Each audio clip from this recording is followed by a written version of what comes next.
Hello, कैसे हो छात्रों? आशा है अच्छे होंगे। चलिए आज के इस वीडियो में मैं आप लोगों के सामने एमए द्वितीय वर्ष के पेपर क्रमांक 9 का पाठ्यक्रम आपके सम्मुख रखती हूँ। इस पाठ्यक्रम का शीर्षक है आधुनिक काव्य। इस पाठ्यक्रम को आपको क्यों समझाना है और क्यों समझना है, ये मैं आप लोगों को समझाती हूँ। छात्रों, आप लोगों को इस पाठ्यक्रम को समझने से आपने इस आधुनिक काव्य इस पेपर का अध्ययन करना आसान होगा। किन मार्गों से और किस मार्गदर्शन से आपको इसका अध्ययन करना है, ये आप समझ पाएंगे। इस पाठ्यक्रम से आप लोग आधुनिक काल के काव्य धाराओं से परिचित होंगे। आधुनिक काव्य जो है किन धाराओं में बटा हुआ है, उनकी विशेषताएं क्या है, इसका अध्ययन आप यहाँ पर करने वाले हैं। आधुनिक काव्य की काव्य संवेदना और शिल्पगत अध्ययन से आप परिचित होंगे। जैसे आप लोग काव्य संवेदनाओं और शिल्प से परिचित होंगे, आपको काव्य का मूल्यांकन करना आसान होगा और आपके अंदर काव्य के मूल्यांकन की दृष्टि विकसित होगी। और आशा है कि आप आधुनिक काव्य की संवेदनाओं और शिल्प से अवगत होकर आगे अपनी काव्य सर्जन कला को विकसित करेंगे। चलिए तो शुरू करते हैं पाठ्यक्रम का इकाई क्रमांक 1, जिसमें आप लोगों को आधुनिक काल का महाकाव्य साकेत इसका अध्ययन करना है। इसका अध्ययन शुरू करने से पहले हम आधुनिक काल की सीमा, उसकी काव्य धाराएं, विशेषताएं, इसको समझेंगे और आगे बढ़ेंगे। और इसमें हम द्वितीय युगीन काव्यधाराओं में प्रमुख रहे कवि, राष्ट्रकवि मैथिली शरण गुप्त का परिचय लेंगे। मैथिली शरण गुप्त जी के व्यक्तित्व का परिचय प्राप्त करेंगे और आगे उनकी अमर कृति साकेत, जिसकी रचना उन्होंने 1931 में की है, इसको हम पढ़ेंगे। इस रचना के लिए मंगला प्रसाद पारितोषिक कवि को प्राप्त हुआ है।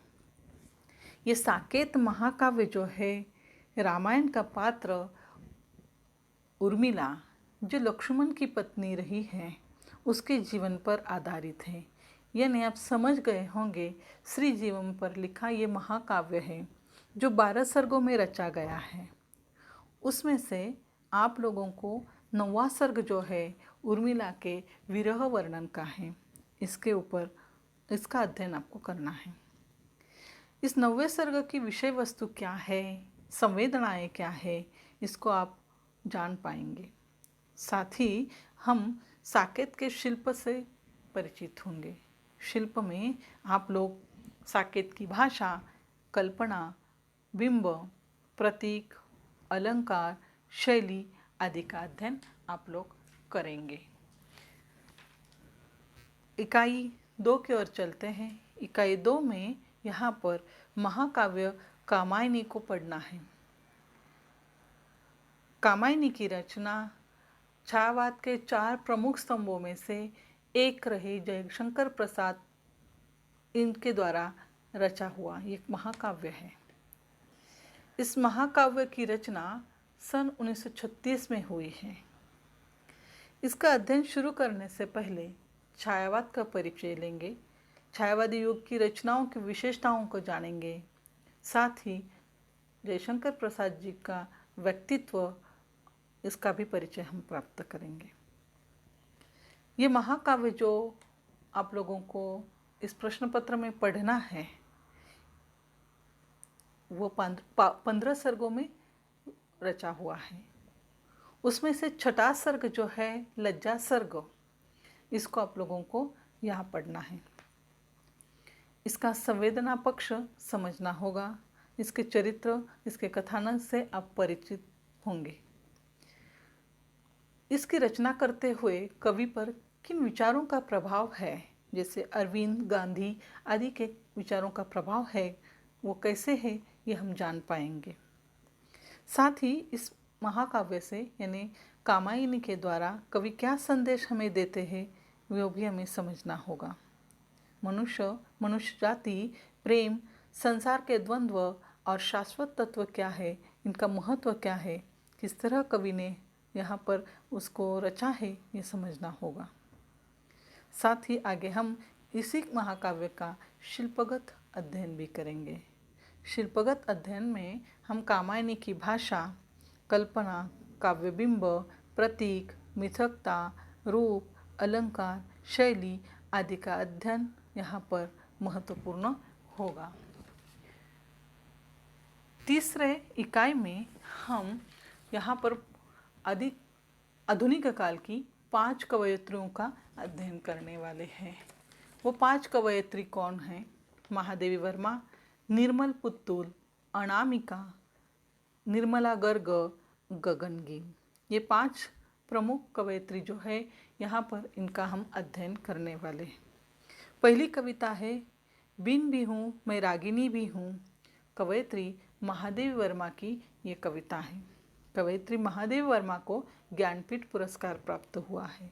इस कविता की संवेदना क्या है, इसका अध्ययन हम इस कविता में करने वाले हैं। दूसरी कविता है पहाड़ी बच्चा। कवयित्री निर्मल पुत्तल की ये कविता है। आदिवासी परिवार में जन्मी ये कवयित्री आदिवासी समाज की विसंगतियों को, कुरीतियों को और पर्यावरण आदि विषयों को लेकर अपनी रचना करती है। साथ ही स्त्रीवादी जीवन पर वो अपनी कविता लिखती है। हम पढ़ेंगे इस कविता में कवि ने किस विषय पर यह कविता लिखी है। तीसरी कविता है यहाँ पर कूड़ा बिनते बच्चे और इसकी कवयित्री है अनामिका। अंग्रेजी की प्राध्यापिका होकर भी इन्होंने हिंदी में रचनाएं की हुए।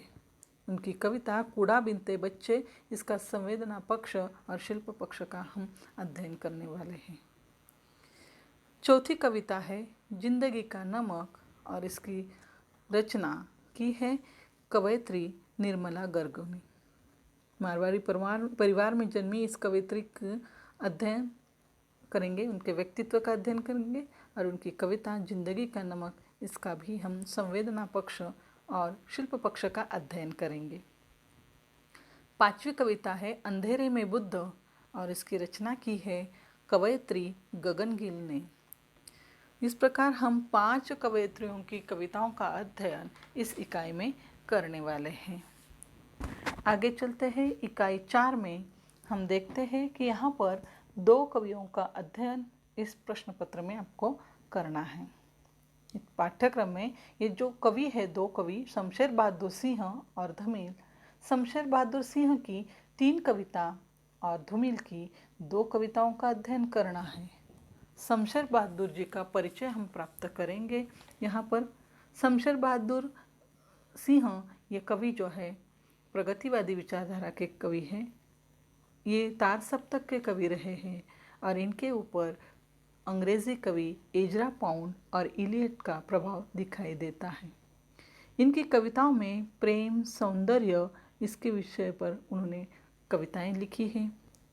कवि जीवन के भविष्य के प्रति आस्था रखता है। आस्था का स्वर हमें इनकी कविता में समझना होगा। आगे चलते हैं। दूसरे कवि धूमिल, इनकी 2 रचनाओं का अध्ययन हम करेंगे। रोटी और संसद ये पहली कविता और दूसरी मोचीराम। इस प्रकार इनकी 2 कविताओं का अध्ययन करेंगे। समकालीन कवियों में धूमिल का स्थान महत्वपूर्ण है। अकविता आंदोलन से जुड़े ये प्रमुख कवि रहे हैं। इनकी कविताएं रोटी और सांसद, मोचीराम, इनकी रचनाओं का हम संवेदना और शिल्पगत दोनों पक्षों का अध्ययन हम यहाँ पर करने वाले। इस प्रकार 4 इकाइयों का अध्ययन करने के बाद आपको यहाँ पर मूल्यांकन आपका कैसे होगा ये दिया गया है। इस पाठ्यचर्या के लिए यानी इस पाठ्यक्रम के लिए पेपर क्रमांक 9 के लिए 100 अंक हैं। 100 अंकों का विभाजन किया गया है। आंतरिक मूल्यांकन 50 अंकों का होगा और सत्रांत परीक्षा 50 अंकों की होगी। आंतरिक मूल्यांकन जो है 3 प्रकार से होगा। पहला, उसमें लघुत्तरी परीक्षा ली जाएगी 20 अंकों की। आपको शोध परियोजना बनानी होगी 20 अंकों के लिए और उसका प्रस्तुतिकरण करना होगा 10 अंकों के लिए। इस प्रकार आंतरिक मूल्यांकन 50 अंकों का होगा और सत्रांत परीक्षा 50 अंकों की होगी। जानते हैं 50 अंकों का जो आपकी 50 अंकों की जो सत्रांत परीक्षा है वो किस प्रकार होगी। सत्रांत परीक्षा के लिए 50 अंक है और इस प्रश्न पत्र के लिए आप लोगों को उत्तर लिखने के लिए 3 घंटे का समय दिया गया है। 5 प्रश्न यहाँ पर दिए जाएंगे और पांचों प्रश्नों के लिए 10-10 अंक है, यानी 50 अंक हो गए। पहला प्रश्न जो है इकाई 1 पर आधारित होगा।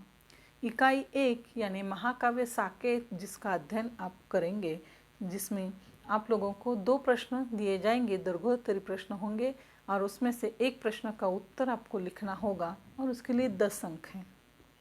प्रश्न क्रमांक 2 इकाई 2 पर आधारित होगा। यहाँ पर महाकाव्य कामायनी जिसके ऊपर आपको 2 प्रश्न पूछे जाएंगे और 2 में से एक ही प्रश्न का उत्तर लिखना है और उसके लिए 10 अंक हैं।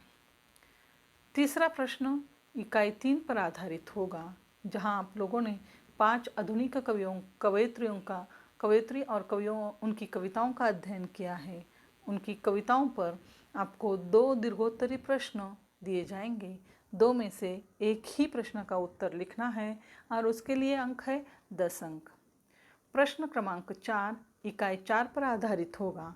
यहाँ आप लोगों ने 2 कवियों का अध्ययन किया है, शमशेर बहादुर सिंह और कवि धूमिल, इनकी कविताओं का आपने अध्ययन किया हुआ है। इन 2 कवियों की कविताओं से 2 कविताओं पर प्रश्न पूछे जाएंगे और उसमें से एक ही कविता का उत्तर या एक ही प्रश्न का उत्तर आपको लिखना है और उसके लिए 10 अंक है। 5वां प्रश्न रहेगा बहुविकल्पीय प्रश्न। 12 प्रश्न दिए जाएंगे, आपको सही 10 प्रश्नों के उत्तर लिखने हैं और उसके लिए अंक रहेंगे 10। ये 10 प्रश्नों के लिए आपको 4 विकल्प दिए जाएंगे। उत्तर में 4 विकल्प दिए जाएंगे, सही विकल्प आपको चुनना होगा और आपको उत्तर लिखना होगा। इस प्रकार से आप लोगों के सामने प्रश्न पत्र का स्वरूप है कि 5 प्रश्नों के उत्तर लिखने हैं और 5 प्रश्नों के लिए 10-10 अंक यहाँ पर रखे हुए हैं। चलिए आगे जान लेते हैं। ये जो पाठ्यक्रम है पेपर क्रमांक 9 का आधुनिक काव्य, इसके लिए कौन कौन से संदर्भ ग्रंथों का आपको चयन करना होगा।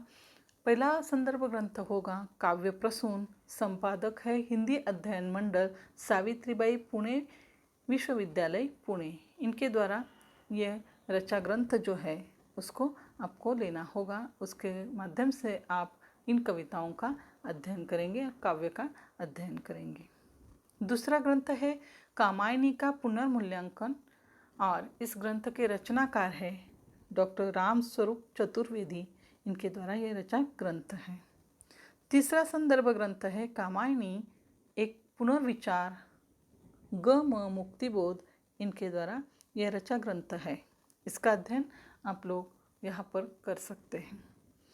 चौथा ग्रंथ है साकेत, जिसके रचनाकार है मैथिली शरण गुप्त।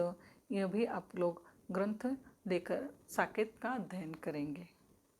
जयशंकर प्रसाद की कृति कामायनी को लेकर आप कामायनी काव्य का अध्ययन करेंगे। छठा ग्रंथ दिया गया है नए कविता के प्रतिमान। उसके रचनाकार है डॉक्टर नामवर सिंह। ये ग्रंथ लेकर आप यहाँ पर नई कविताओं का अध्ययन करेंगे। 7वां ग्रंथ है अनामिका काव्य। अनामिका का काव्य और अनामिका का काव्य आधुनिक श्री संदर्भ में मंजू रस्तोगी द्वारा रचा यह ग्रंथ जो है, इसको आप संदर्भ ग्रंथ के रूप में ले सकते हैं। 8वां ग्रंथ है साकेत में पुनर्जागरण का आंदोलन। डॉक्टर जालिंदर इंगड़े द्वारा रचा यह ग्रंथ आप लेकर इस पाठ्यक्रम को अच्छे से पढ़ेंगे, ऐसे आशा करती हूँ। और अच्छे अंक प्राप्त करेंगे। आगे जाकर आप भी काव्य रचना के लिए प्रेरित होंगे, ऐसी हम आशा करते हैं। इसी के साथ रुक जाते हैं।